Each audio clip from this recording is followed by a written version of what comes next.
Bílé růže vadly. Saran Ashby si všimla tohoto malého, hrozného detailu, jak se minuty protahovaly do věčnosti. Pečlivě naranžovaná kytice v jejich třesoucí se rukou byla ještě před hodinou dokonalá, orosená a vonavá. Každý okvětní lístek byl příslibem života, který měl začít. Nyní okraje hnědly a kroutily se dovnitř, jako by se něco snažilo chránit před újmou. Přesně věděla, jak se cítí. Kostel svatý Crispence byl naplněn k prasknutí těmi nejlepšími rodinami v Anglii. 300 hostů sedělo v naleštěných lavicích, jejich šepot stoupal jako kouř ke klenutému stropu. 300 svědků svatby sezony. 300 lidí sledovalo Sarina, jak stojí sám u oltáře a čeká na ženicha, který nepřišel. Možná se zpozdil, zašeptala jí matka před 30 minutami hlasem napjatým nuceným optimismem.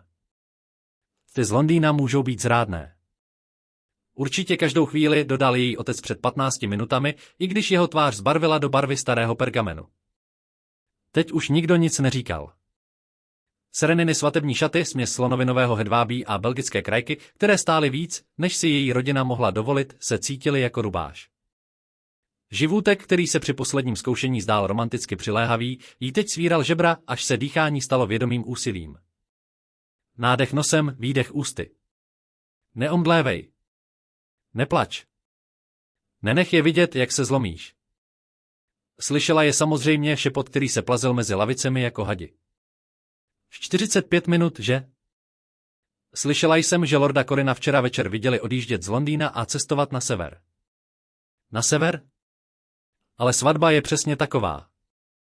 Slovo dopadlo jako čepel mezi Sereniny lopatky. Držela páteř rovně, bradu zdviženou, pohled upřený na vitrážové okno nad oltářem, kde svatí sklíželi s malovanou lítostí. Neotočila se. Nedopřála jim potěšení vidět její tvář, ale cítila každý pohled, každý lítostivý pohled a každý potěšený úšklebek těch, kteří nikdy úplně nevěřili, že si obyčejná Seren Ashbyová zaslouží vdát se za hraběte z Viktorie. Zřejmě měli pravdu. Dveře kostela se s rozechvěním otevřely a Serenino srdce se zachvělo zoufalou nadějí. Otočila se, vadnoucí růže rozsypaly okvětní lístky po schodech oltáře a očekávala, že uvidí Corina, jak se spěchá s omluvami a vysvětleními. Sto toho uviděla jeho bratra. Teron Vance, vévoda Stonbury, stál ve dveřích jako sloup z vyřezávaného obsidiánu. Byl oblečen v nenápadné černé, jako by přišel na pohřeb a ne na svatbu. Jeho tmavé vlasy zčesané dozadu z tváře, která by byla hezká, nebýt chladného hodnocení v jeho šedých očích. V ostré linii jeho čelisti bylo něco aristokratického. Způsob, jakým se držel s nevědomou autoritou někoho, kdo je zvyklý na poslušnost. Ty oči našly Seren. Během námluv s Corinem se s vévodou setkala jen 3krát a po každém setkání se cítila jako exemplář připnutý pod sklem. Nikdy se neusmíval, zřídka mluvil nad rámec toho, co vyžadovala zdvořilost. Corin se tomu jednou zasmál a nazval svého staršího bratra rodinným chrličem s lehkou krutostí muže, který nikdy nepoznal skutečné těžkosti. Chlič teď kráčel uličkou k ní, jeho boty se odrážely od kamenné podlahy a všichni v kostele stichli. Zastavil se před ní dostatečně blízko, aby cítila kedr a něco temnějšího, jako kouř z dávno dohořelého ohně. Jeho tvář nic neprozrazovala. Slečna Ashbyová.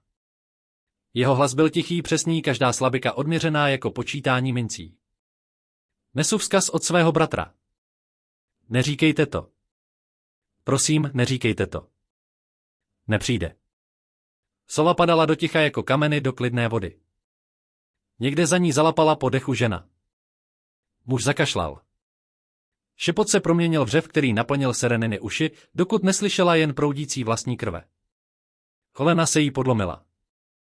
Silné ruce ji chytily za lokty a udržely ji, než by mohla spadnout. Vévodův stisk byl pevný, neosobní, ale nepustil. Dýchej, přikázal a ona nějak poslechla. Kde je, otázka jí vyrazila z hrdla jako rozbité sklo. Kam se poděl, to je teď irelevantní, nepodstatné, Seren se zlomil hlas. Stojím u oltáře před 300 lidmi ve svatebních šatech na svatbu, která se nekoná. A vy mi říkáte, že je to irelevantní. V těch šedých očích se něco změnilo. Ne tak docela vřelost. Něco, co se těžko pojmenovává. Co vám říkám, slečno Ashbyová, je, že můj bratr je zbabělec a hlupák a že vás postavil do neřešitelné situace. Vévodův pohled přejel po přihlížejícím davu a jeho výraz potemněl něčím, co by mohlo být opovržením. Tito lidé se budou léta těšit z vašeho ponížení. Pověst vaší rodiny ten skandál nepřežije. Vaše vyhlídky budou zničeny. Každé slovo bylo ranou kladiva, která jí zatloukala pravdu hlouběji do hrudi. Měl pravdu. Věděla, že má pravdu. Zítra se Sarin Ashbyová stane varovným příběhem, který matky šeptají svým dcerám. Hloupou dívkou, která věřila, že ji hrabě z Viktorie skutečně miluje. Pokud, řekl vévoda a Seren se zatajil dech. Pokud jeho ruce byly stále na jejich loktech, jeho oči šedé jako zimní bouře se na ní dívaly s intenzitou, která jí zrychlovala tep. Leda, že si místo toho vezmeš mě, svět přestal dávat smysl. Seren zírala na vévodu Stormberry, jistá si, že ho špatně slyšela. Za ní se šepot proměnil v naprosté záchvěvy šoku, ale zvuk jakoby přicházel z velké dálky, jakoby byla pod vodou a pomalu se topila. Promiňte, podařilo se jí ze sebe vypravit. Slyšela jste mě jasně, slečno Ashbyová, jeho hlas zůstal klidný, naprosto klidný, jakoby každý den žádal o ruku ponížené ženy. Vezmi si mě ještě dnes. A teď před těmito svědky proměňte skandál v podívanou, opuštění v příležitost. To nemůžete myslet vážně. Vždycky to myslím vážně, jeho stisk kolem loktů se nepatrně zesílil a Seren si naléhavě uvědomila, jak blízko si stojí, jak horko jeho rukou propaluje jemnou látku jejich rukávů. Hledala v jeho tváři jakoukoliv známku posměchu, jakýkoliv náznak, že by to byl nějaký krutý žert, který by měl zhoršit její ponížení. Nenašla nic než chladné, neúprosné odhodlání. Proč? Vyhrkla z ní otázka. Proč byste to udělal? Mé důvody jsou moje vlastní. To nestačí. Nemůžete očekávat, že si bez vysvětlení vezmu cizího člověka. Můžu očekávat, cokoliv si vyberu. Nabízím vám spásu, slečno Ashbyová. Alternativou je odejít z tohoto kostela sama, kolem 300 svědků, kteří zajistí, aby se vaše zkáza rozšířila po celé Anglii před setměním. Seren sevřela hruď. Pomyslela na svou matku, která plakala radostí, když jí Corin požádal o ruku, na svého otce, který si na financování této svatby těžce půjčil na jejich skromný majetek, na tyto šaty, na toto zoufalé úsilí o slušnost. Pomyslela na dopisy, které dorazí zítra, na pozvánky, které budou znovu odeslány, a na dveře, které se navždy zavřou. Moje rodina, zašeptala. Dluhy budou vyřešeny, vévoda to řekl, jako by vyřešení finančního krachu bylo tak jednoduché jako objednání čaje. Závazky vašeho otce se stanou mými. O vaši matku a sestry bude postaráno. Nic vám nebude chybět. Bylo to příliš mnoho, příliš náhlé, příliš nemožné to zvládnout. Seren měla pocit, jako by vstoupila do života někoho jiného, do něčí noční můry, do něčí nepochopitelné záchrany. Nerozumím, řekla. Sotva mě znáš. Za celou dobu naší známosti jsme spolu promluvili asi tucet slov. Vím toho dost. Co to znamená, poprvé se v jeho tváři objevil jiný výraz. Nevřelost, neněha, ale něco jako neochotné uznání. Znamená to, slečno Ashbyová, že jsem vás pozoroval posledních 6 měsíců, zatímco jste snášela námluvy mého bratra. Sledoval jsem, jak s grácií zvládáte jeho nedbalost, snášíte jeho odmítání s důstojností a usmíváte se i přes jeho ležérní krutosti, jako by vás nezranili, vévodův hlas se ztišil. Mělo to být určeno jen jí, vím, že si zasloužíš víc, než mi nabídl. Vím, že jsi silnější, než si kdokoliv v tomto kostele uvědomuje, a vím, že když odejdeš od tohoto oltáře sama, strávíš zbytek života přemýšlením, co se mohlo stát. Seren sevřelo hrdlo. Nikdo s ní nikdy takhle nemluvil, neviděl ji takhle, neodhalil pravdy, které skrývala i sama před sebou. Takže mi nabízíš co přesně? Obchodní dohodu? Sňatek z rozumu? Nabízím ti na výběr. Jeho šedé oči se neochvějně dívaly do jejich očí. Jedinou, kterou máš v této chvíli k dispozici. Podívala se přesněji na shromážděný dav. Viděla supy kroužící kolem dychtivé pokrvy. Viděla slzami zbarvenou tvář své matky, popel a por jejího otce a své mladší sestry, jak se k sobě tisknou v rodinné lavici. Pomyslela na Corina, který jí slíbil navždy, a pak utekl, aniž by se odvážil říct jí to sám. Pomyslela na všechny roky, které ji čekají, poznamenané šeptem, lítostí a zavřenými dveřmi. A pak si vzpomněla na muže stojícího před ní, chladného jako mramor, ale přesto jí nabízejícího záchranné lano. Pokud řeknu ano, zeptala se Seren pomalu. se stane potom, pak pokračujeme, vévoda pohlédl na místopředsedu, který stál skamenělý u oltáře s modlitební knížkou tisknoucí se k hrudi. Obřad pokračuje. Hosté jsou svědky svatby. Skandál se stává senzací, ano, ale senzací příznivou. Opuštěná nevěsta se stává vévodkyní Stornberry a nikdo se jí už neodváží litovat. Vévodkyně Stornberry. Titul se zdál cizí, nemožný jako snaha nosit korunu vyrobenou pro hlavu jiné ženy. A potom přijdeš do Thornbury Hall jako moje žena. Budeš mít své vlastní komnaty, svůj vlastní personál a své vlastní kapesné. Nebudu na tebe klást žádné požadavky, které bys nechtěla splnit. Jeho pohledem proběhlo něco příliš rychlého na to, aby to bylo možné rozpoznat. Dokážu být chladný manžel, slečno Ashbyová. Nebudu předstírat opak, ale nikdy tě neopustím u oltáře. Nikdy z tebe neudělám blázna před svědky. Tolik můžu slíbit. Nebylo to vyznání lásky. Nebylo to ani vyznání náklonnosti. Ale Serene, stojící v troskách svých snů, v šatech určených pro sliby jiného muže, zjistila, že to stačí. Ano, slyšela se říkat. Vezmu si tě, vévoda jí konečně pustil lokty a absence jeho doteku ji podivně roztřásla. Místář řekl ohromeným tichem kostela. Pokračujeme, následující obřad utkvěl v Serenině paměti jako horečnatý sen, roztříštěný a podivný. Místář, nervózní muž jménem otec Amore, který očekával, že ji provdá za Corina, se třesoucíma se rukama prohraboval ve své modlitební knize. Liturgie musela být upravena, jména změněna a zvláštní povolení, které bylo připraveno pro jednoho bratra, narychlo upraveno tak, aby vyhovovalo druhému. Po celou tu dobu stál vévoda Stornberry vedle ní jako socha, jeho přítomnost byla zároveň kotvou i záhadou. Serene slyšela svůj vlastní hlas, jako by zněl z velké dálky, jak recituje sliby, které se jí zdály příliš velké na to, aby je pojala a udržela, ať už v dobrém či zlém, v bohatství či chudobě. Slova, která jí měla poutat ke Corinovi, ji teď poutala k tomuto cizinci. K tomuto chladnému, mocnému muži, který se přihnala jako bouře a všechno převrátil na ruby. Jeho ruka byla pevná, když vzal tu její, aby jí navlékl prsten, kroužek z bílého zlata osázený jediným safírem. Patřil jeho matce, zamumlal a i když jí byl na prstu trochu volný, cítil se podivně správně. Jeho kůže byla teplá na jejich studených prstech a Serene se přistihla, jak absurdně přemýšlí, jestli vévodové nejsou sexy než obyčejní muži. S tímto prstenem jsem se vzal. Jeho hlas se nikdy nezachvěl, nikdy nezměkl, ale ve slovech byla váha, která Serene pod žebry skřivila. Otec Amore je prohlásil za muže a ženu a vévoda se sklonil, aby ji políbil na tvář krátce a formálně, jeho rty se sotva dotkly její kůže, než se odtáhl. Bylo hotovo. Serene Ashby se stala Serene Vanceovou, vévodkyní Stornbury, a neměla tušení, co to znamená. Následná hostina byla milosrdně krátká. Svatební snídaně byla připravena pro jiného ženicha, zasedací řád pro jiný pár, ale všechno nějak probíhalo, jako by to byl plán od začátku. Serene se usmívala, až jí bolela tvář, přijímala gratulace, které se pohybovaly od upřímných přes nevěřícné až po sotva skrývanou závist a snažila se nevšímat si, jak se lidé dívají na jejího manžela, protože od kašle se dívali. Všichni se dívali na Vancea, vévodu Stornberry, s ostražitou fascinací vyhrazenou pro vrcholné predátory.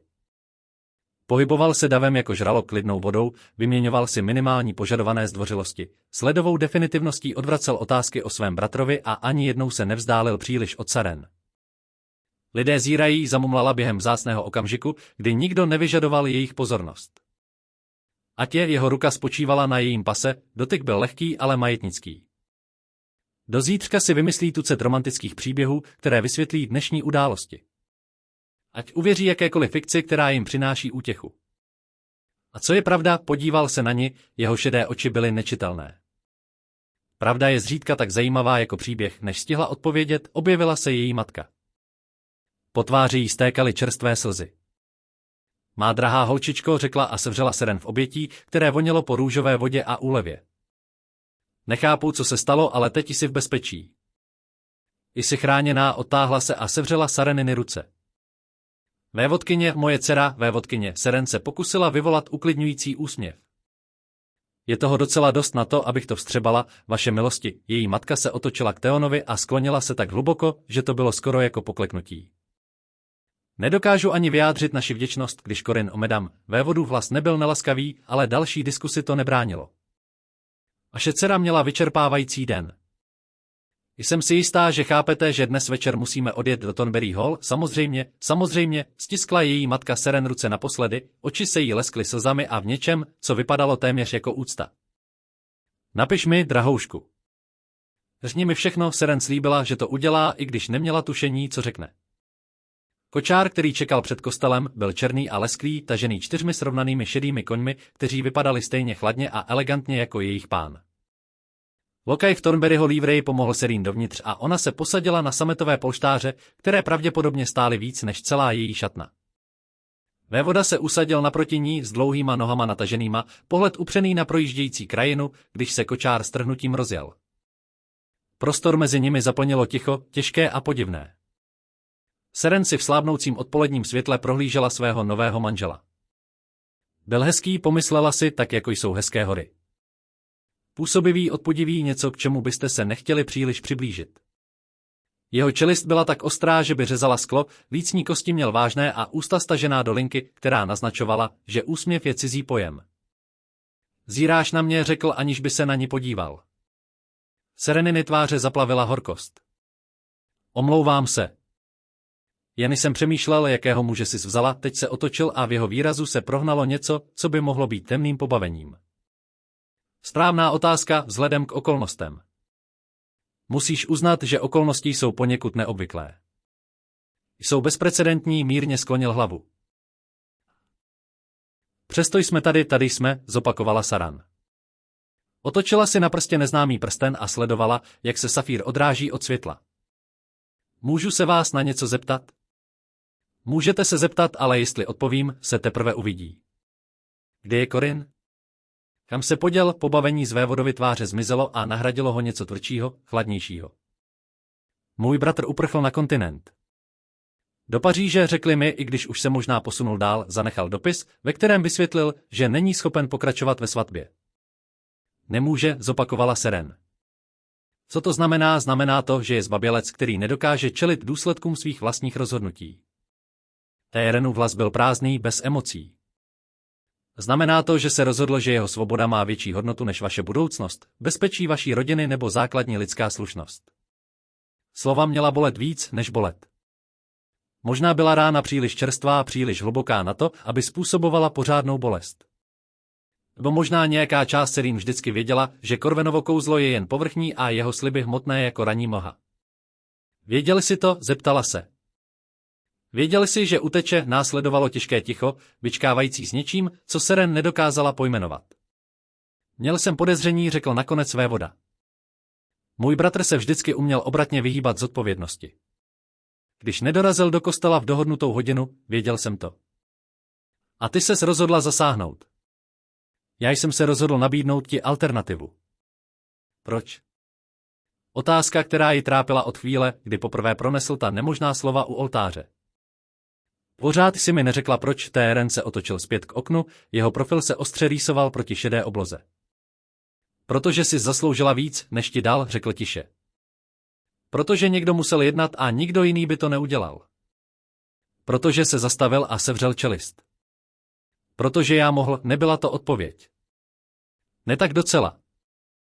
Ale něco v jeho hlase, jakási nit emocí pečlivě potlačovaná, Serene prozradila, že v tomto příběhu je víc, než byl vévoda ochoten prozradit.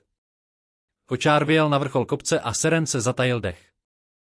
Thornbury Hall se z krajiny tyčil jako vystřižený z gotického románu. Šedé kamenné věže prořezávaly tmavnoucí oblohu, stovky oken se třpytily světlem svíček, rozlehlé území se rozprostíralo všemi směry jako království samo o sobě. Bylo to krásné, děsivé a ohromující stejnou měrou. Vítej doma, řekl vévoda a Seren v jeho hlase zaslechla něco, co nedokázala přesně rozpoznat. Lakočáru křupala na štěrku, když se blížili k hlavnímu vchodu, kde se shromáždila malá armáda služebnictva, aby přivítala svou novou vévodkyni. Saran se podívala na nemožný dům mlčenlivého manžela, život, který jí byl vnucen bez varování a přípravy. S čím souhlasila? A co je důležitější, proč se v šedých očích vévody z Thornbury skrývaly stíny, které se zdály být mnohem hlubší než pouhý chlad? Dveře kočáru se otevřely a Serene vstoupila do svého nového života. Otázky se s každým nádechem množily. Thornbury Hall Seren celou pohltil. Myslela si, že je připravena na velkolepost. Rodina Ashbových nebyla bohatá, ale byli to šlechtici a Seren se zúčastnila dostatečného počtu společenských akcí, aby věděla, jak vypadají krásné domy. Během jejich námluv navštívila Corinův londýnský městský dům, obdivovala jeho elegantní zařízení, vkusná umělecká díla, atmosféru ležérní prosperity. Nic z toho ji na tohle nepřipravilo. Samotná vstupní hala by pojala celý dům její rodiny. Mramorové podlahy se táhly všemi směry, žilkované šedou a stříbrnou barvou, které zachycovaly světlo svíček z lustrů, z nichž kapal křišťál jako zamrzlé vodopády. Stěny lemovaly portréty předků Vanceových s přísnými tvářemi, jejich pomalované oči ji sledovaly, jak se ze stinných dveří vynořují služebnictvo a tvoří přijímací řadu, která se zdála táhnout do nekonečna. Vaše milosti. Před vystoupila žena, vysoká a štíhlá. Šedivé vlasy měla stažené dozadu do silného uzlu. Černé šaty na ní prozrazovaly hospodyni a její oči si Seren prohlížely s klinickou přesností klenotníka zkoumajícího kámen pochybné hodnoty. Jsem paní Ashworthová. Vítejte v Thornbury Hall. Děkuji vám. Serenin hlas zněl slabě, nedostatečně v rozlehlosti prostoru. Paní Ashworthová spravuje domácnost, řekl Théren a položil jí ruku na spodní část zad. Dotek ji uklidnil, i když nedokázala říct proč. Postará se o vše, co budete potřebovat, vévodkyniny komnaty jsou připraveny, pokračovala paní Ashworthová profesionálně neutrálním tónem. Dle pokynů jeho milosti Seren v těch slovech něco zachytila. Nějaký důraz, který nedokázala přesně rozebrat. Dle pokynů jeho milosti, jaké pokyny, kdy byl na instrukci čas, ale vévoda ji už vedl k velkému schodišti a ona neměla příležitost se zeptat. Její komnaty nebyly komnaty. Byl to apartmá, uzavřený svět hedvábí, sametu a leštěného dřeva. Obývací pokoj s okny s výhledem do zahrad, které mizely ve tmě. Na větší než její ložnice doma. A samotná ložnice, které dominovala postel s nebesy, zahalená v láteké barvy půlnoční oblohy s vyřezávanými popínavými růžemi a trny. Tohle byly pokoje mé matky, řekl Theon a něco v jeho hlase přimělo Seren otočit se k němu. Lily zemřela, když mi bylo 12. V té doby jsou zavřené, přešel ke krbu, kde už plameny praskaly proti večernímu chladu. Nechal jsem je pro vás znovu otevřít, tíha toho prohlášení dolehla na Seren jako plášť. 20 let byly tyto pokoje zavřené, uchované ve vzpomínkách Ember a on je pro ní otevřel. Na kterou sotva znal. Manželka, kterou si vzal za manželku z povinnosti, soucitu nebo z nějakého důvodu, který stále nedokázala pojmenovat. To je. Snažila se najít slova. To je velmi štědré. Štědrost s tím nemá nic společného. Jeho hlas se vrátil ke své obvyklé chladnosti. Teď si vévodkyně z Thornbury. Aby si dovolit pokoje, které by odpovídaly tomuto titulu.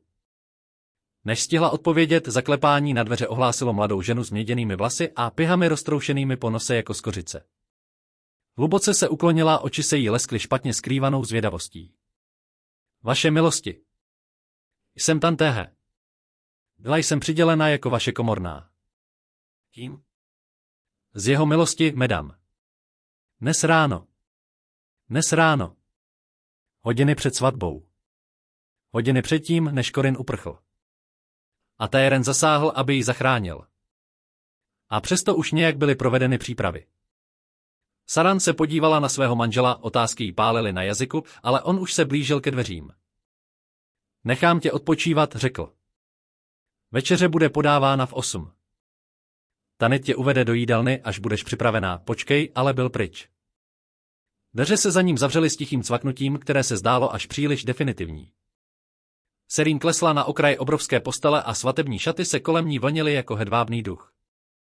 Pokoj byl krásný, nepopiratelně krásný, ale připadalo jí to jako stát uvnitř obrazu, krásné na pohled, nemožné se ho dotknout, aniž by po sobě zanechalo šmouhy. Vaše milosti, Tanitin hlas byl jemný. Mám ti pomoct se převléknout?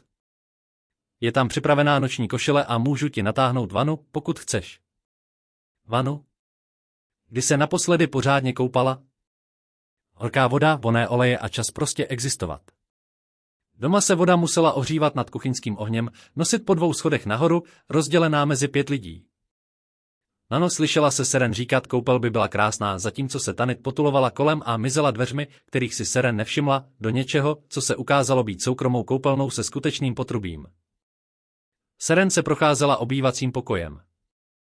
Její prsty klouzaly po Nábytku, který pravděpodobně stál víc než dluhy jejího otce, po knihách, které vypadaly příliš krásně na to, aby se četly, po psacím stole plném papíru, inkoustu a stropního vosku v barvách borůvek. A pak si všimla šatů. Visely v šatně, jasně viditelné skrz otevřené dveře. Ne její svatební šaty, které ležely zvadlé tam, kde je upustila. Tohle bylo něco úplně jiného. Šaty z tmavě smaragdového sametu lemované stříbrnou výšivkou, která zachycovala světlo jako chycené hvězdy. Vedle nich pantofle k sobě. Šátek kašmíru tak hebký, že to vypadalo, jako by se dotýkala mraků. Tanit. Serenin hlas zněl podivně. Odkud se to vzalo? Ve dveřích se objevila služebná s ručníkem přes ruku. Jeho milost si ho nechal objednat. Paní, minulý týden na dnešní večer. Minulý týden před svatbou, než se cokoliv z tohohle stalo. Nerozumím, zašeptala Seren. Ale už když to dořekla, v její mysli se začalo formovat podivné podezření. Kolik toho vévoda Stornberry věděl? Kolik toho plánoval? A za co se vlastně vdala? Ráno přišlo zvůní čokolády a šustěním zatahovaných záclon. Seren se probudila, na okamžik dezorientovaná neznámým stropem, příliš měkkou postelí a denním světlem proudícím okny směřujícími špatným směrem. Tak ji zaplavila vzpomínka jako studená vlna a ona si vzpomněla na všechno. Oltář, opuštěnost, vévodu, svého manžela. Dobré ráno, vaše milosti. Vedle postele se objevila tanic s podnosem, na kterém stál jemný porcelánový hrnek, z jehož obsahu se vířila pára. Přinesla jsem čokoládu. Paní Ashworthová říká, že vévodkyně z Dajeru vás přijme v 11. Seren se pomalu posadila, tělo ji bolelo na zvláštních místech ze včerejšího napětí.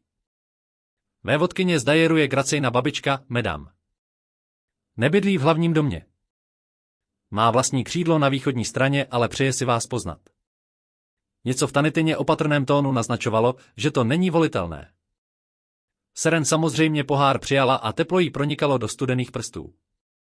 Co mám čekat, Tanit zaváhala, zjevně zápasila mezi diskrétností služebnictva a ženskou solidaritou. Nakonec se naklonila blíž a stišila hlas. Lady Isolda je, vaše milosti, výjimečná. Na ohledně svatby jeho milosti určitá očekávání. Okolnosti včerejška nebyly takové, jaké očekávala, Seren se málem zasmála tomu zlehčujícímu prohlášení. Předpokládám, že ne. Buďte sama sebou, medam. Respektuje upřímnost, i když se jí nelíbí, co slyší, vyzbrojena tímto pochybným ujištěním se Serene nechala obléknout do ranních šatů zjemně růžové, které si nepamatovala, že by viděla včera večer v šatně. Další záhadné zásoby, další otázky bez odpovědí. Přesně v 11 hodin ji lokaj doprovodil chodbami, které jakoby měly zastrašit, a nakonec ji dosadil před dveře z vyřezávaného dubu s erbem rodiny Vanceových. Místnost za nimi byla pracovnou ovládanou elegance. Světle modré stěny, stříbrné svítidla, nábytek, který dokázal působit jemně a zároveň hrozivě. A uprostřed na židli, která by stejně dobře mohla být trůnem, seděla Lady Isolde de Vance, vévodkyně z Dajeru. A stará, možná 80letá, ale věky spíše zušlechtil, než znehodnotil. Bílé vlasy zčesané do propracovaného účesu, ostré kosti pod papírovitou kůží, oči stejně šedé jako u jejich vnuků, ale nějak chladnější. Má na sobě černé hedvábí a perly a zkoumala Seren s odtažitým zájmem vědkyně, studující neobvyklý exemplář. Její hlas byl tedy překvapivě silný. Lysita mladá žena, která byla opuštěna u oltáře a nějak se z ní vynořila v podobě vévodkyně Stornberry. Žádný pozdrav, žádné zdvořilosti. Sereny na páteř se narovnala. Sedím. Seren se posadila na naznačenou židli a složila si ruce do klína, aby skryla třes. Pověz mi o sobě. Ne tu uhlazenou verzi, kterou bys nabídla na večeři. Pravdu. A to poslední věc, kterou Seren čekala. Opatrně se nadechla. Můj otec je gentleman skromných prostředků, který provedl nešťastné investice. Moje matka je dcerou venkovského vicepremiéra. Nemáme žádné velké konexe, žádné impozantní jmění, žádný zvláštní nárok na význam. Potkala Lady starou jako oči přímo. Zasnoubila jsem se s vaším mladším vnukem, protože mě považoval za snesitelnou a moje rodina byla příliš zoufalá na to, aby zpochybňovala jeho motivy. Stála jsem u toho oltáře v domnění, že zajistím budoucnost své rodiny. Z toho jsem byla veřejně ponížena. A pak se objevil můj druhý vnuk. Ano. Proč jste ho přijala? Tato otázka se zařezávala do jádra všeho, nad čím si Seren sama kladla otázku. Uvažovala o lži, o nabízení nějaké hezké fikce, o vděčnosti nebo obdivu. Ale Tanitina rada se jí v mysli ozývala. Respektuje upřímnost, protože jsem neměla jinou možnost, řekla Seren. Protože by mou rodinu skandál zničil. Protože se odmlčela a pečlivě volila slova. Protože se na mě podíval, jako bych stála za záchranu. Záblesk poznání proletěl starýma očima Lady Aldy. Věděl to? Nepředstírám, že rozumím jeho motivům, vaše paní. Nevím, proč udělal to, co udělal. Ale vím, že bez jeho zásahu bych z toho kostela odešla do života plného šeptání a zavřených dveří. Ať už byly jeho důvody jakékoliv, jsem mu vděčná. Lady Asolda dlouho mlčela, její pohled se zavetával klidnou, znepokojivou intenzitou. Můj vnuk, řekla nakonec, je zmrzlý od té doby, co mu zemřela matka. Možná déle, protože jeho otec se nikdy nezahřál. Strávil 20 let stavěním zdí tak vysokých, že je nikdo nemůže zlézt. Ani já, ani jeho bratr. Není žádná z vodných mladých dam, které jsem před ním v posledních 10 letech předváděla. Sarin si nebyla jistá, jak na to reagovat. A pak včera Lady Asolda pokračovala. Udělal něco naprosto bezprecedentního. Zasáhl. Jednal. Získal si nevěstu tím nejdramatičtějším způsobem, jaký si lze představit. Stařena se naklonila dopředu. Víte, co si myslím, vévodkyně? Ne, vaše paní. Myslím, že můj vnuk ve vás něco viděl. Něco, co poprvé po 2 desetiletích prolomilo ten jeho let, nevím, co to bylo. Možná to ještě nevíte ani vy, ale hodlám to zjistit. Ta slova měla znít jako hrozba. Z toho se cítili jako něco úplně jiného, jako dílek skládačky, o kterém Seren nevěděla, že jí chybí. Nemám v úmyslu mu ublížit, řekla tiše. Jestli je to tvá starost. Ublížit mu, Lady Asolda se suše a chraplavě zasmála. Má drahá dívko, nebojím se, že Teronovi ublížíš. Bojím se, co se stane, až si konečně dovolí něco cítit a zjistí, že neví, jak to zvládnout, vstala a signalizovala konec rozhovoru. Možná mu budeš dobrá, řekla a zamířila ke dveřím. Nebo můžeš být katastrofa. Ať tak či onak, bude zajímavé to sledovat, zastavila se s rukou na klice. Vítej v rodině, vévodkyně. Kusy nespálit, následující dny byly zvláštní, pozastavené. Seren se učila rytmům Thornbury Hall, způsobu, jakým ranní světlo naplňovalo jídelnu orientovanou na východ, ozvěnu kroků a nekonečných chodeb a zvláštní ticho domu příliš velkého pro lidi, kteří v něm žili. Prozkoumávala okolí, kdykoliv to bylo možné, ztrácela se v galeriích, knihovnách a zimních zahradách plných exotických rostlin, které se proti šedé anglické obloze zdály neuvěřitelně živé. A čekala na svého manžela. Ten byl jako duch ve svém vlastním domě. Zahlédla ho při jídle, kde seděli na opačných koncích jídelního stolu dostatečně dlouho na to, aby se u něj vešlo 30 lidí a vyměňovali si zdvořilé postřehy o počasí a záležitostech s nemovitostmi, zatímco kolem nich tiše procházeli služebnictvo. Někdy slyšela jeho kroky pozdě v noci, když procházel kolem jejich dveří cestou do jeho vlastních komnat v protějším křídle. Nikdy se nezdržoval, nikdy nezačal konverzaci nad rámec toho, co vyžadovala zdvořilost, nikdy se jí znovu nedotkl po těch uklidňujících rukou u oltáře. Ale objevovaly se věci, zpočátku drobnosti, snadno přehlédnutelné, pokud jim nedávala pozor. Sbírka básní na stole v obývacím pokoji, jejíž hřbet byl popraskaný přesně tak, jak se jí líbilo, se stuhou označující konkrétní verš o odolnosti. Váza se zimními růžemi na podnose se snídaní, každé ráno čerstvé, i když zahrady byly neúrodné od mrazu. Kašmírový závoj zbyl přes její oblíbené křeslo v knihovně, přesně ten odstín modré, který obdivovala na módním talíři, ale nikdy o něm nahlas nezmínila. Odkud se tohle bere, zeptala se Tanit jednoho rána a gestem ukázala na nový psací návyk, který se přes noc objevil v její šatně. Mavě vínová voněná látka střižená přesně na její míry s černými knoflíky, které se leskly jako zachycené stíny. Nemohla jsem to říct, vaše milosti, ale Tanitiny oči jiskřily věděním. Serene začala pozorovat pozorněji. Všimla si, že v knihovně, když přišla, jako by vždycky hořelo v krbu, i když nedodržovala žádný pravidelný rozvrh. Se její oblíbené sušenky, citronové s lavandulovou polevou, objevily na jejím podnose s odpoledním čajem, aniž by se kdy zmínila o svých preferencích, že každá místnost, kterou navštěvovala, byla nějak teplejší, světlejší a pohodlnější, než na co měla právo, a začala to chápat. Vévoda Stormberry nebyl demonstrativní. Nemluvil o citech, neskládal komplimenty ani se nezabýval malými intimnostmi, které většina manželství obnášela. Ale pozoroval, všiml si a svým tichým, systematickým způsobem to i zajišťoval.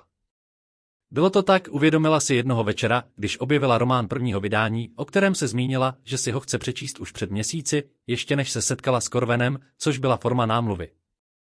Zvláštní, nepřímé a naprosto nepodobné ničemu, co kdy zažila, ale přesto námluvy. To uvědomění jí v hrudi rozproudilo něco hřejivého, něco nebezpečného.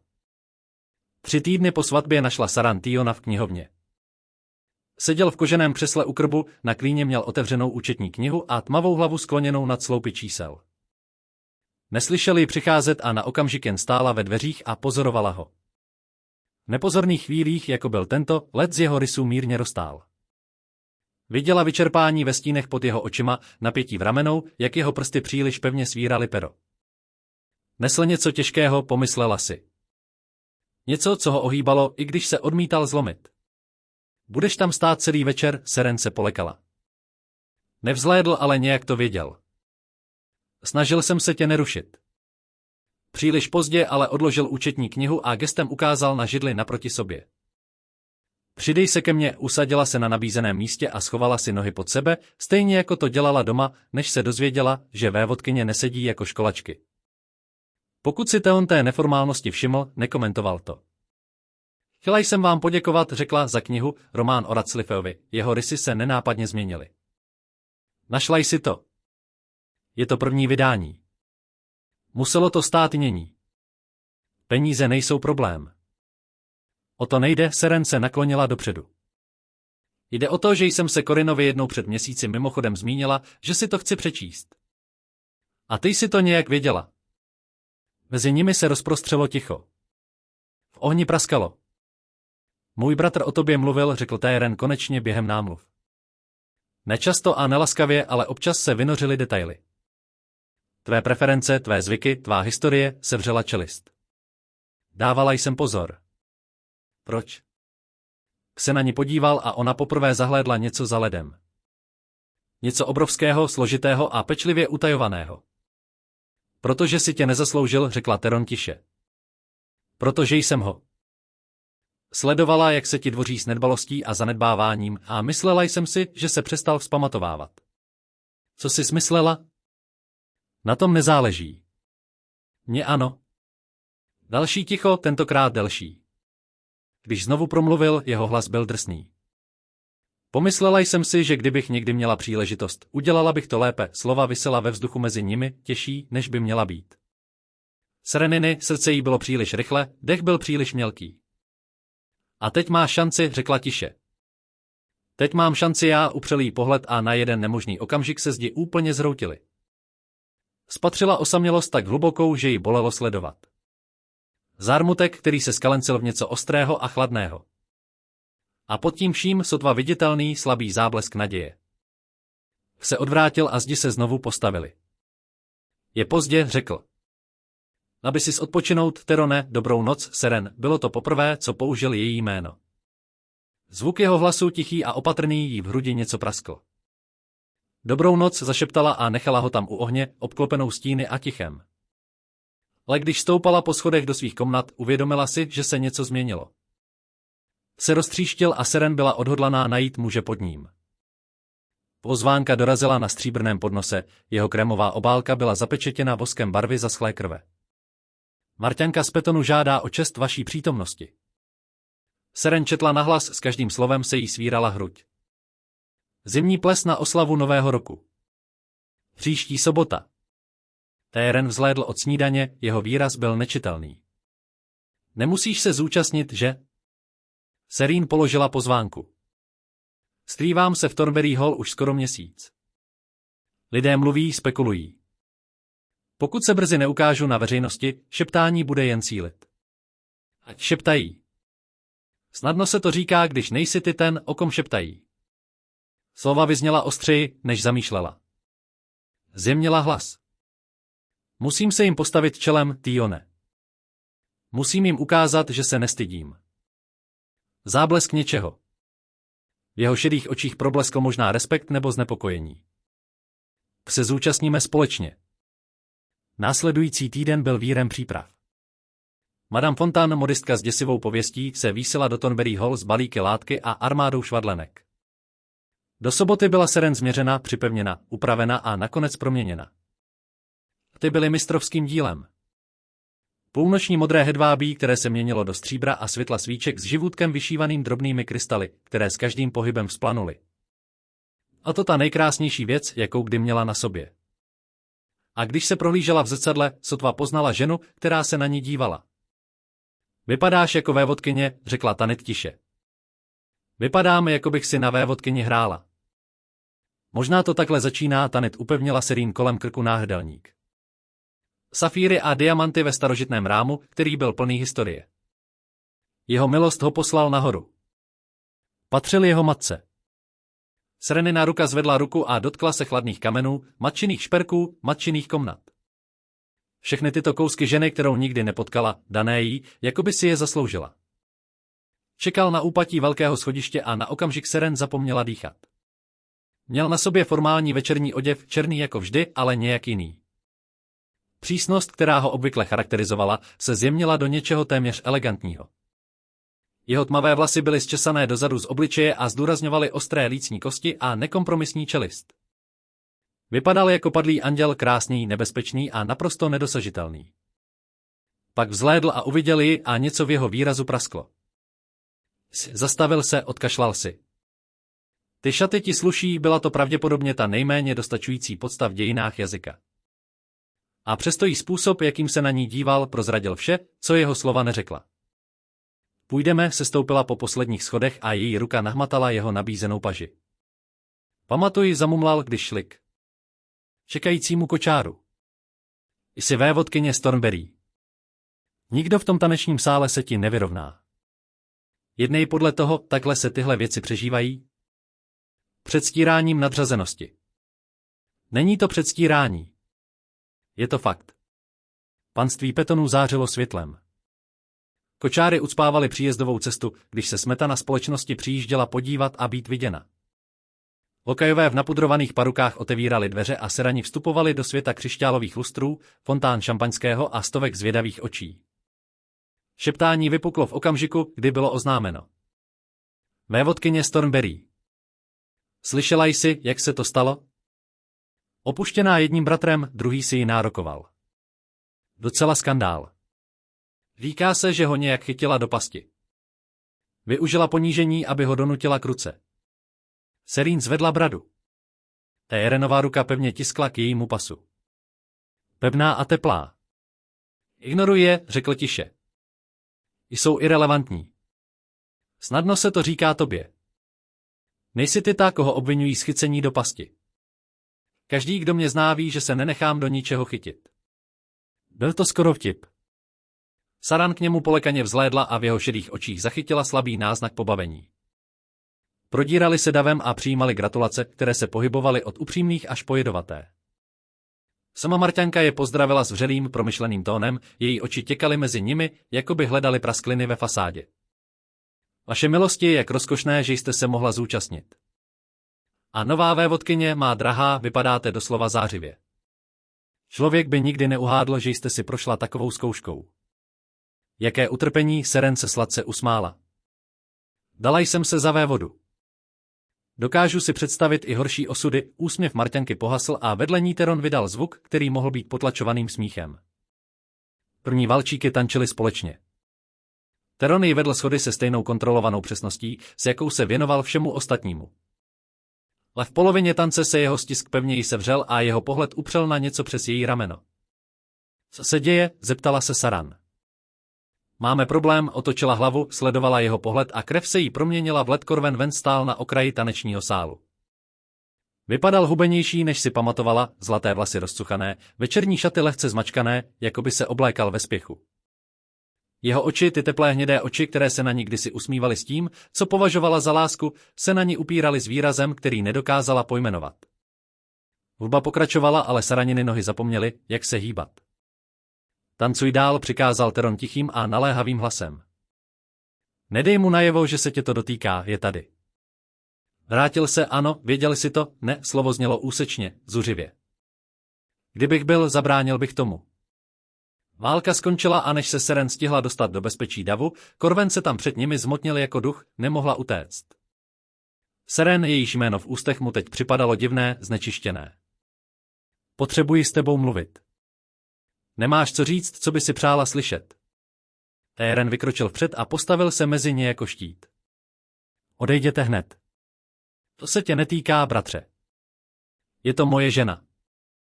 Všechno, co se jí týká, je moje starost. Corinův výraz se skřivil. Tvoje žena? Ano. Slyšel jsem o tvé statečné záchraně. Velmi ušlechtilé, Térene. Velmi výhodné. Řekni mi, naplánovali si tohle? Zorganizovali si mou nepřítomnost, abys mohl vtrhnout a sám si ji vyzvednout? Blázníš. Že? Corwenův hlas se zvýšil a upoutal pozornost hostů v okolí. Vždycky jsi chtěl to, co jsem měl já. Pozornost, kouzlo, schopnost skutečně žít, místo abyste se schovávali za účetní knihami a povinnostmi. A teď ji máte. Nejsem žádný majetek, řekla Seren a její hlas prořízl jejich konfrontaci. Oba bratři se k ní otočili.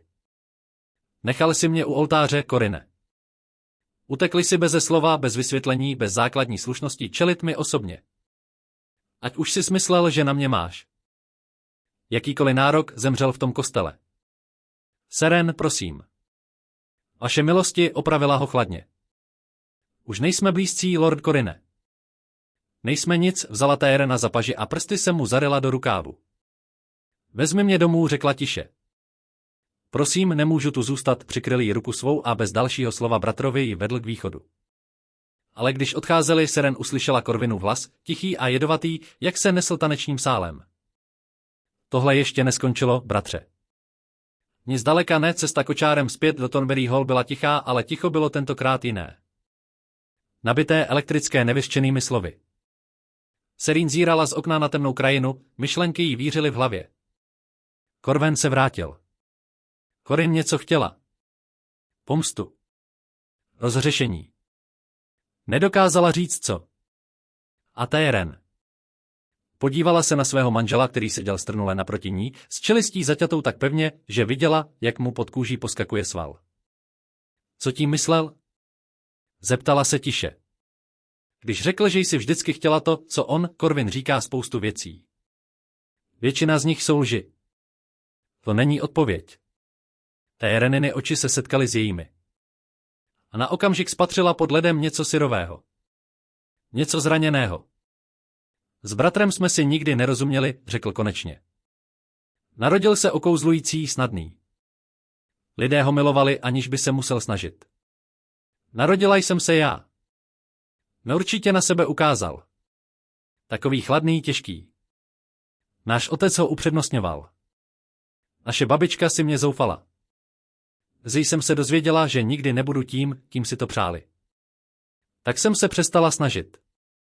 To zní osaměle. Bylo to účinné. Ale to slovo znělo prázdně. Dorazili do Thornbury Hall a Téren jí pomohl z kočáru se stejnou formální zdvořilostí, jakou jí projevoval od svatby. Ale když se otočila k domu, jeho ruka ji chytila za loket. Měl bych tě varovat, řekl tiše. Corinne se jen tak nevzdá. Vždycky věřil, že má nárok na cokoliv, co si přeje, a nikdy se nenaučil s grácií přijímat popření. Co si myslíš, že chce? Nevím. Možná si uvědomil, co zahodil. Možná prostě nedokáže snést, že mám něco, co on nemá. Theonův stisk se nepatrně zesílil. Ať tak či onak, nedovolím mu, aby ti znovu ublížil. Proč? Otázka, která ji pronásledovala od oltáře. Proč ti na mě tolik záleží? Svaj si mě znala, když si mi nabídla ruku. Pořád mě sotva znáš. Vím o mě dost. To jsi říkala předtím. To není odpověď, pustil její paži a ustoupil, zdi se v reálném čase znovu postavili. Je to jediná odpověď, kterou mám, bez ohlédnutí vešel do domu a Seren zůstala stát v chladné tmě, zmatenější než kdy dřív. Následující dny byly napjaté. Zprávy se ve společnosti šířily rychle a konfrontace na Petonově plese se stala skandálem sezony. Dopisy přicházely denně, některé soucitné, většina jen zvědavá, všechny dychtivé po detailech, které Seren odmítla sdělit. Lady Asolda si ji zavolala třetí den. Slyšela jsem, že na plese panovalo vzrušení, řekla stařena bez úvodu. Můj mladší vnuk se vrátil, aby nadělal potíže, zdá se, že ano, a co s tím hodláte dělat, Seren zamrkala. Nevěděl jsem, že s tím můžu něco dělat. Corin udělá, co si Corwen přeje. Udělá? Lady stará jako stařena přimhouřila oči. Dovolte mi, abych vám něco řekl o vévodkyni mého vnuka. Corin je slabý. Vždycky byl slabý. Okouzlující ano, ale bez obsahu. Touží po pozornosti, uznání, snadném zbožňování ostatních. Když je mu to odepřeno, hroutí se. A Teron? Teron je silný. Možná až příliš silný. Tak důkladně se obrnil, že zapomněl, že pod kovem je muž. Lady Asolt se naklonila dopředu. Potřebuje někoho, kdo by mu to připomněl. Myslela jsem, že by s tím někým mohla být ty. Sotva ho znám. Nepustí mě dostatečně blízko, abych ho poznala. Tak zatlač víc. Hlas staré ženy se zostřil. Myslíš, že láska se prostě stane? To spojení padá z nebe jako déšť. Vyžaduje to práci, vévodkyně. Vytrvalost. Ochotu prorazit zdi, i když to bolí. A když zdi neprasknou, tak ano. Lady Alda se usmála. A poprvé v tom bylo teplo. Pozorovala jsem ho s tebou. Je jiný, lehčí. Let taje, ať chce, nebo ne. Nenech Corinův návrat ho znovu zmrazit. Po večera Seren vyhledala Tronona v knihovně. Našla ho na jeho obvyklé židli s otevřenou účetní knihou a světlem z ohně, kterému vrhalo stíny na tvář. Ale dnes večer bylo něco jinak. Když vešla, vzhlédl a místo, aby ji propustil, odložil účetní knihu stranou. Doufal jsem, že přijdeš, řekl tiše. Ta slova ji zarazila. Přišla jsi. Dlužím ti omluvu, že jsem včera večer odešel, protože jsem hledal to slovo. Obtížný. Vždycky jsi obtížný. No ale obvykle k tobě nejsem hrubý. Gestem ukázal na židli naproti sobě. Posaď se, prosím, seděla a pozorně ho pozorovala. Dnes večer na něm bylo něco jiného, otevřenost, jakou u něj předtím neviděla, jako by konfrontace s Corinem něco uvolnila. Můj bratr mě obvinil, že chci to, co má on, řekl Teron pomalu.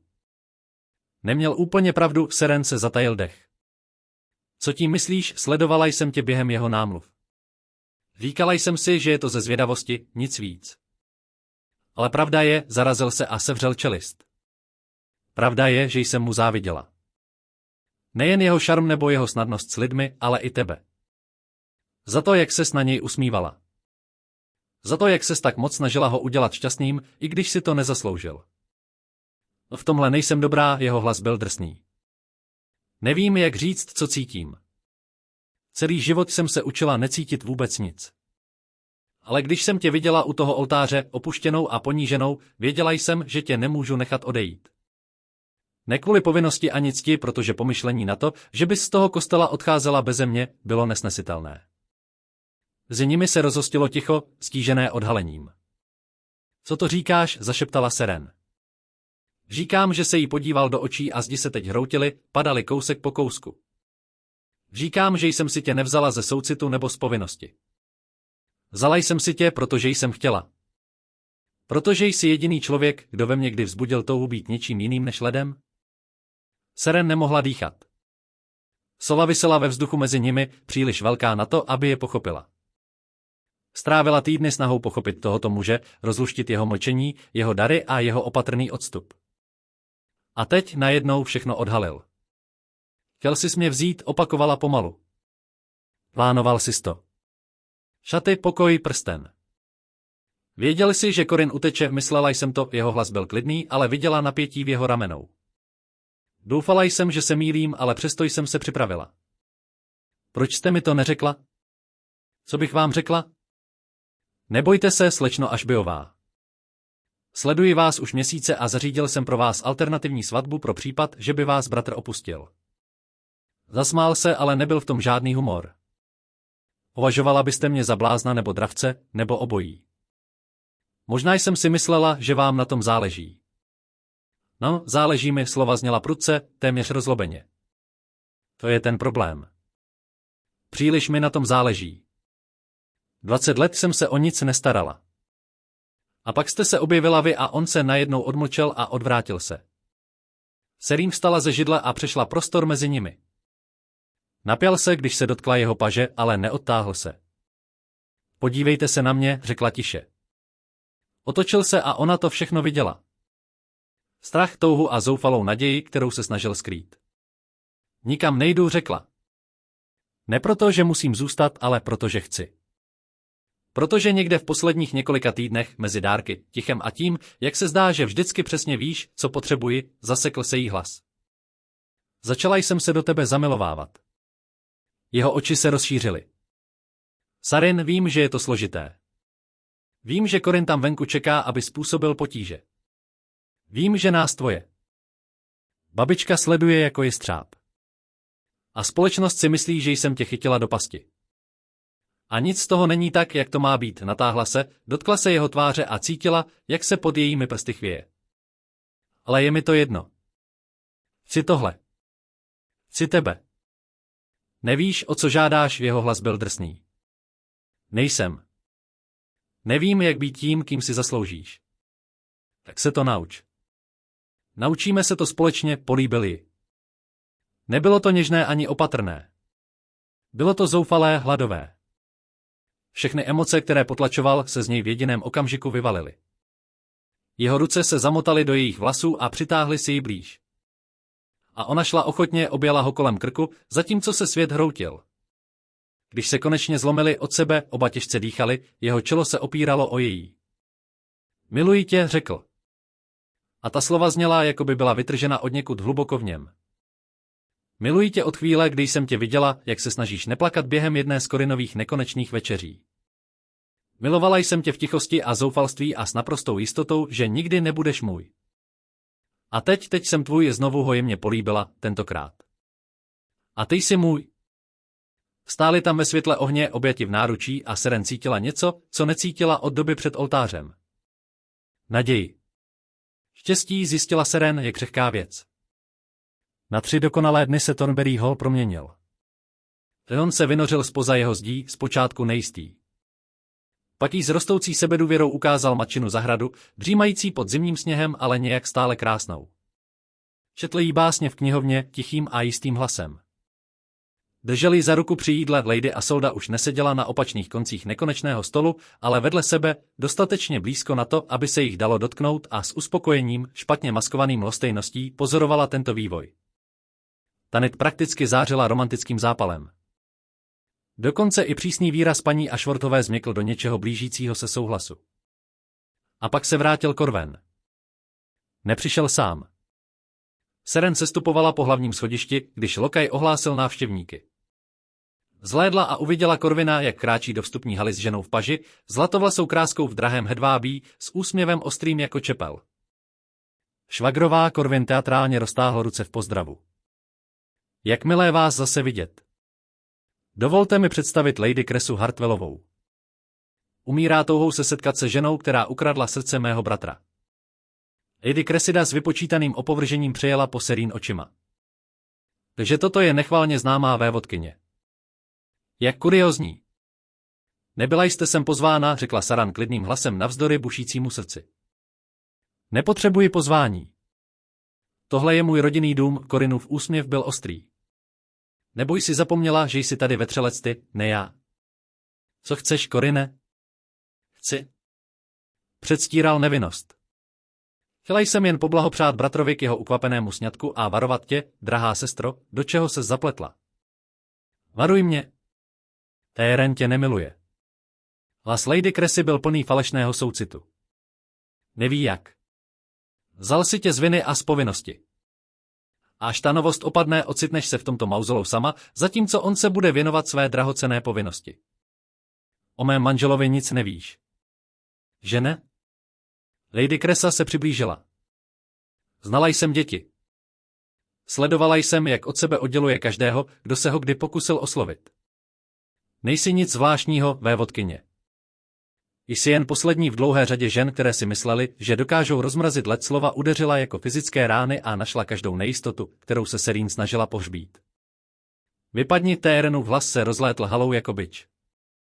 Sestupoval ze schodů s hněvem vyzařujícím z každé křivky jeho těla. Seren ho nikdy neviděla takhle, horkého místo chladného, vztek propaloval jeho pečlivou sebeovládání. Bratře. Corwinův úsměv nikdy nezakolísal. Jak milé tě vidět. Nejste tu vítáni ani jeden z vás. Hned odejděte, nebo vás nechám odstranit. Tak. Ochranářský. Smích Lady Cressy byl posměšný. Jak sladký. Ale řekni mi, Tyone, zná pravdu? Ví, proč jsi ji doopravdy vzal? Něco chladného se Seren přehnalo po páteři. Jaká pravda? Nevíš. Theron začal, ale Corwin ho přerušil. Závěť našeho otce, řekl Corin vítězoslavně. Theron se musel oženit před svými 35. narozeninami, jinak se vzdá kontroly nad polovinou panství Thornburyových. Pro mě roztáhl ruce. Byla jsi výhodná vévodkyně. Nic víc. Řešení právního problému. Svět se Seren naklonil pod nohama. Je to pravda? Zašeptala a otočila se k Theronovi. Jeho tvář zbledla. Není. Je v tom víc, než je pravda? Ano. Slovo spadlo jako kámen. Ale Seren, prosím, dovol mi to vysvětlit. Zbytek neslyšela. Už běžela po schodech nahoru pryč od triumfálního úsměvu na Corinově tváři a zdrcující pravdy, kterou měla vidět celou dobu. Zamkla se ve svých komnatách a po zbytek dne se nevynořila. 3 dny ticha, 3 dny jídla poslána zpět nedotčená. 3 dny, kdy Theron klepal na její dveře stále zoufalejším hlasem, zatímco Seren zírala do stropu a přemýšlela, jak mohla být tak hloupá. Samozřejmě k tomu byl i jiný důvod. Jeho dramatická záchrana samozřejmě posloužila jeho vlastním účelům. Dary, pozornost, pečlivé námluvy, to vše byla manipulace, jejímž cílem bylo udržet ji v poslušnosti, zatímco si on zajišťoval dědictví. Jenže dary začaly před svatbou, ještě než věděla, že Corin uteče, pokoj byl připraven, šaty objednány, vše bylo zařízeno, ne proto, aby ji chytili do pasti, ale aby ji zachránili. Jakoby na tu možnost celou dobu počítal. A věci, které říkal v knihovně, způsob, jakým se na ní díval, to chvění v jeho rukou, když si konečně dovolil se jí dotknout. Mohla to všechno být lež? 4. rána dorazila Tantehe, nese snídaní, ale s dopisem. Jeho milost mě požádala, abych vám tohle předala, řekl zachvělým hlasem. Řekl, jestli se s ním po přečtení nechceš setkat, pochopí to. Zařídí, abys se vrátila k rodině s velkorysým vyrovnáním. Nebude to napadat, Seren vzala dopis třesoucíma se rukama. Seren Corin ti řekla pravdu o závěti. Nemohu to popřít. Můj otec ve své nekonečné moudrosti rozhodl, že potřebuji motivaci k vdát. A tak stanovil lhůtu, podle které by polovina mého dědictví přešla na mého bratra, pokud se neoženu před svými 35. narozeninami. Ale toto ti Corin neřekl. Lhůta byla 3 měsíce před svatbou. Měl jsem čas. Mohl jsem si najít někoho jiného. Někoho vhodného. Někoho vhodného. Někoho, kdo by mi nekomplikoval pečlivě uspořádaný život. Vybral jsem si tě. Ne proto, že bys byla pohodlná, ne proto, že bys byla zoufalá, ne proto, že bych potřeboval manželku a ty jsi náhodou byla k dispozici. Vybral jsem si tě, protože jsem tě 6 měsíců pozoroval a bezmocně, beznadějně se zamiloval do ženy zasnoubené s mým bratrem. Vybral jsem si tě, protože když jsem tě tam viděl stát opuštěného a poníženého, věděla jsem, že když nezačnu jednat, strávím zbytek života litováním. Závěť mi dala výmluvu o spravedlnění, které mi umožnilo předstírat, že jsem praktická, místo abych přiznala pravdu. Že bych si tě vzala, ať už by mě to stálo všechno. Že bych si tě vzala, i kdyby mě to stálo všechno. Měla jsem ti to říct. Bála jsem se. Bála jsem se, že kdybys věděla, že pro mou žádost o ruku existuje praktický důvod, nikdy bys neuvěřila tomu emocionálnímu. Mýlila jsem se. Zasloužila si pravdu od začátku a já tě zklamala. To mě mrzí víc, než dokážu vyjádřit. Jestli chceš odejít, nebudu ti v tom bránit. Postarám se o tebe. Postarám se o to, abys byla v pohodlí a abys nikdy o nic nestála. Ale pokud je v tobě cokoliv, co věří, že to, co jsme měli, bylo skutečné, pokud v srdci najdeš to, abys mi dala další šanci, pak přijď do zahrady při západu slunce. Na místo, kde spí růže mé matky. Budu čekat. Budu čekat tak dlouho, jak bude potřeba. Jsem tvá, ať už si mě budeš přát jakkoliv. Tak. Sarin si přečetla 3. dopis. Krát. Pak se oblékla, došla ke dveřím a odemkla je. Zimní zahrada byla jako studovna čekání. Holé větve vykreslovaly tmavé čáry na blednoucí obloze. Sníh pokrýval zem jako roztroušené diamanty. A tam mezi spícími růžemi stál Theon. Otočil se, když uslyšel její kroky a naděje a strach v jeho očích jí málem zlomily srdce. Přišla jsi, vydechl. Myslela jsi, že ne, myslela jsem, že jsem mu zlomil hlas.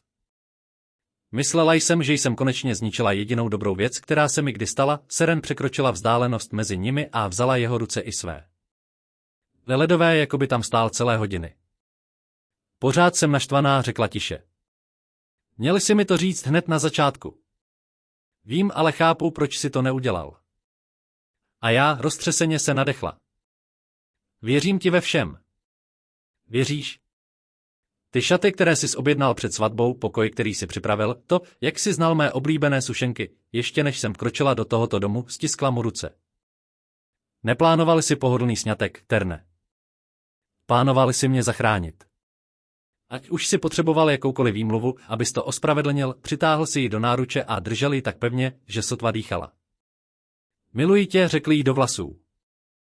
Miluji tě víc než povinnost, víc než dědictví, víc než cokoliv, co jsem kdy poznal. Prosím, neodcházej. Prosím, zůstaň. Zůstanu, otáhla se natolik, aby se mu mohla podívat do očí. Ale žádná další tajemství, žádné další zdi.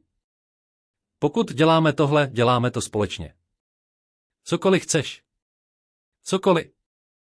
Pak ho políbila jemně, sladké a plná slibů. A někde v zamrzlé zahradě, obklopená spícími růžemi jeho matky, se Seren konečně cítila jako doma. Jaro dorazilo do Thornbury Hall jako požehnání. Zahrady explodovaly do barev. Růže jeho matky kvetly v odstínech růžové, krémové a nejtmavší červené. Vzduch změkl, dny se prodloužily a Seren se znovu zamilovala do svého nového domova. Corwin a Lady Cressa byli vyhnáni z Thornbury Lands. Když Lady Isolda uslyšela, co se stalo, vyčetla tak přísnou výčitku, že o tom šeptem mluvili i služebnictvo. Podmínky závěti byly splněny. Dědictví zajištěno a Théren se okamžitě pustila do převodu části majetku na Saranino jméno, gesto, které se snažila odmítnout a on na něm trval. Je to tvoje, řekl pevně. Zasloužila si to, zůstal si, když si měl všechny důvody odejít. Pozvánka na jarní ples v marťanském panství Petonova dorazila začátkem dubna. Seren ji zvedla se zdviženým obočím. Musíme? My bychom, Théren ji přitáhl k sobě a políbil ji na čelo. Ať nás vidí. Ať vidí, že nás jejich šepot nezlomil. Tu noc měla na sobě safíry jeho matky a šaty ze stříbrného hedvábí, ve kterých se cítila jako hvězdné světlo v dané podobě. Théren ji sledoval, jak se stupuje po schodech, s výrazem, který jí i po měsících manželství zrychloval tep. Krásná, řekl jednoduše a nabídl jí ruku. Panství Petonova bylo přesně takové, jaké si pamatovala, třpitivé, ohromující a plné lidí, kteří se dívali, šeptali a soudili. Ale tentokrát, když byli oznámeni, šepot byl jiný. Viděli si, jak se na ní dívá? Jakoby pověsila měsíc. Slyšel jsem, že na ní převedl polovinu panství. Bezprecedentní. Vévodkyně z Dairy zjevně zbožňuje. Říkala jí přesně to, co ten chlapec potřeboval. Tančili první valčík a druhý a třetí, dokud Seren zadýchaně nedechla, nerozesmála se a nebyla šťastnější než kdy dřív. A když se Corin objevil na okraji tanečního sálu, protože se samozřejmě objevil, nedokázal se vyhnout dramatu, Theon jen zvedl obočí a odvedl Seren opačným směrem, přičemž svého bratra beze slova odešel. Zlepšuješ se v jeho ignorování, poznamenala Seren. Mám lepší věci, na které se musím soustředit. Přitáhl si ji blíž. Mnohem lepší věci. O rok později vypadal kostel svatý Crispence na slunci jinak. Seren znovu stála u oltáře, ale všechno se změnilo. Lavice byly plné lidí, kteří ji milovali. Její matka uplakaná a hrdá. Její otec opět zdravý s dávno splacenými dluhy. Lady Isolda předstírající lhostejnost, zatímco si utírala oči krajkovým kapesníkem. A vedle ní Theron. Jsi si tím jistá? Zeptal se tiše. Naprosto. Byl to její nápad obnovení slibu přesně rok po dni, který ji roztříštil a přetvořil život. Šance stát u tohoto oltáře z vlastní vůle a pronést sliby, které kdysi recitovala v šoku a zoufalství. Já, Seren, si tě beru, Terone, za manžela, řekla, když přišla ta chvíle. Ne proto, že musím, ale proto, že jsem se tak rozhodla. Ne proto, že jsi mě zachránil, ale proto, že mě miluješ. Ne proto, že by nás okolnosti donutily být s tebou, ale proto, že si nedokážu představit život bez tebe, jeho šedé oči se leskly. Já, Seren, si tě beru za ženu, která prohlédla mé zdi a rozhodla se, že stojím za to mě znát, ženu, kterou budu milovat až do posledního dechu i déle, políbil ji a shromáždění zatleskalo. Později v zahradě, obklopen rozkvetlými růžemi, ji Theon pevně objal. Šťastná, zamumlal blaženě. I když si uvízla s chladným, obtížným vévodou, zasmála se. Už ti není zima, nikdy jsi doopravdy nečekala jen na to, až si toho někdo všimne, všiml sis, čekala jsem. Jemně ho políbila. A už ho nikdy nepustím. Pohupovali se spolu v odpoledním světle, obklopeni růžemi jeho matky a příslibem dalších let. Byla opuštěna u oltáře. Dala se za jeho chladného, mocného bratra a on ji nikdy nepřestal rozmazlovat. Některé milostné příběhy, pomyslela si Seren, nezačínají kdysi dávno. Některé začínají katastrofou a končí tancem v růžovém sadu.